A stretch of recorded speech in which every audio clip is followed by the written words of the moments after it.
नमस्कार सहपाठियों। सीखना आसान है के इस प्लेटफॉर्म पर आप सभी का स्वागत है। सफलता के सोपान सीरीज की यह 11वीं वीडियो लेकर मैं आप सबके समक्ष उपस्थित हुआ हूँ। इसके पहले की 10 वीडियो प्लेलिस्ट में उपलब्ध हैं, आप सभी वहां से जाकर देख सकते हैं।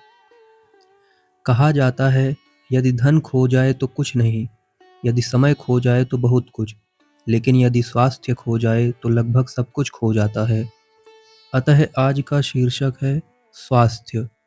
वीडियो शुरू करने के पहले एक निवेदन है कि यदि आप सभी कविता प्रेमी हैं तो हमारे एक अन्य चैनल को सब्सक्राइब करें। उसका नाम है नर्डी लोगो फाइल। चलिए आज का टॉपिक शुरू करते हैं।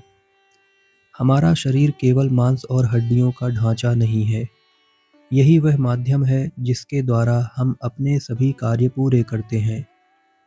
यदि हम अपने शरीर की देखभाल नहीं करते तो यह हमारी सबसे बड़ी गलती होगी। इसलिए अपने स्वास्थ्य की रक्षा करना केवल आवश्यकता नहीं, बल्कि हमारा कर्तव्य भी है। शारीरिक दुर्बलता हमारे जीवन के अनेक कष्टों का कारण बनती है। जब शरीर कमजोर होता है तो मन भी जल्दी थक जाता है। छोटी सी बीमारी भी बड़े कामों को रोक देती है। इसलिए रोज थोड़ा सा समय अपने स्वास्थ्य के लिए अवश्य निकालिए। नियमित व्यायाम के बिना शरीर कभी ठीक नहीं रह सकता। व्यायाम का अर्थ केवल जिम जाना नहीं है। सुबह की सैर, योग, प्राणायाम, हल्की दौड़ या घर के सामान्य शारीरिक कार्य भी शरीर को स्वस्थ रखने में बहुत सहायक होते हैं। यदि आप प्रतिदिन केवल 30 मिनट भी शरीर को देंगे तो आने वाले वर्षों में शरीर आपका साथ देगा। हम जैसा भोजन करते हैं वैसे ही हमारा शरीर बनता है। अशुद्ध भोजन और गंदा पानी अनेक रोगों का कारण बनते हैं। इसलिए जितना हो सके घर का ताज़ा भोजन खाइए, पर्याप्त पानी पीजिए और अधिक तले भुने तथा अत्यधिक मीठे भोजन से बचिए।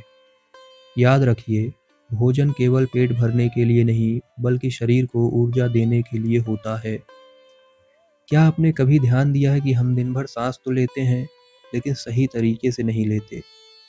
गहरी और नियमित श्वास शरीर को अधिक ऑक्सीजन देती है।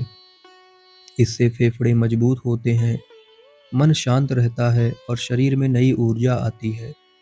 प्रतिदिन कुछ मिनट गहरी सांस लेने का अभ्यास आपके स्वास्थ्य में बड़ा परिवर्तन ला सकता है। अक्सर लोग केवल शरीर की बीमारी पर ध्यान देते हैं, लेकिन मन की थकान को नज़रअंदाज कर देते हैं। चिंता, क्रोध, ईर्ष्या और तनाव धीरे धीरे हमारे शरीर को भी कमज़ोर बना देते हैं। इसलिए कुछ समय ध्यान, प्रार्थना, अच्छे विचार और सकारात्मक लोगों के साथ बिताइए। स्वस्थ मन ही स्वस्थ शरीर का आधार है। यदि शरीर लगातार संकेत दे रहा है कि कुछ ठीक नहीं है तो उसे अनदेखा मत कीजिए। समय पर डॉक्टर की सलाह लेना समझदारी है, साथ ही पर्याप्त आराम भी स्वास्थ्य का महत्वपूर्ण हिस्सा है। स्वामी विवेकानंद जी कहते हैं कि जीवात्मा की वास भूमि इस शरीर से ही कर्म की साधना होती है। जो इसे नरक कुंड बना देते हैं वे अपराधी हैं, और जो इस शरीर की रक्षा में प्रयत्नशील नहीं होते वे भी दोषी हैं। शारीरिक दुर्बलता कम से कम हमारे 1/3 दुखों का कारण है। नियमित व्यायाम के बिना शरीर कभी ठीक नहीं रहता है। रोज सवेरे शाम टहलो, शारीरिक परिश्रम करो। शरीर और मन साथ ही साथ उन्नत होने चाहिए। अशुद्ध जल और अशुद्ध भोजन रोग का घर है। पहला लाभ है स्वास्थ्य। हम में से 99% लोग ठीक से सांस भी नहीं ले पाते हैं। हम अपने फेफड़ों को पर्याप्त फुलाते नहीं हैं। नियमित श्वास लेने से शरीर शुद्ध होता है। श्वास प्रश्वास की प्रथम क्रिया बिल्कुल निरापद है और बड़ी स्वास्थ्यप्रद भी। कम से कम वह तुमको उत्तम स्वास्थ्य प्रदान करेगी और साधारणतः तुम्हारी दशा में सुधार करेगी। यदि कोई नक्षत्र मेरे जीवन में उथल पुथल करता है तो उसका मूल्य एक कौड़ी भी नहीं है। तुम अनुभव करोगे कि ज्योतिष और ये सब रहस्यमयी वस्तुएं बहुधा दुर्बल मन की द्योतक हैं। इसलिए जब हमारे मन में इनका उभार हो तब हमें किसी डॉक्टर के यहाँ जाना चाहिए, उत्तम भोजन ग्रहण करना चाहिए और विश्राम करना चाहिए। अंत में सहपाठियों, स्वास्थ्य कोई ऐसी चीज़ नहीं है जिसे केवल बीमारी आने पर याद किया जाए। हर दिन की छोटी छोटी अच्छी आदतें ही लंबे समय तक स्वस्थ रखती हैं। याद रखिए, स्वास्थ्य सबसे बड़ा धन है। जिसके पास अच्छा स्वास्थ्य है, वही जीवन की वास्तविक खुशियों का आनंद ले सकता है।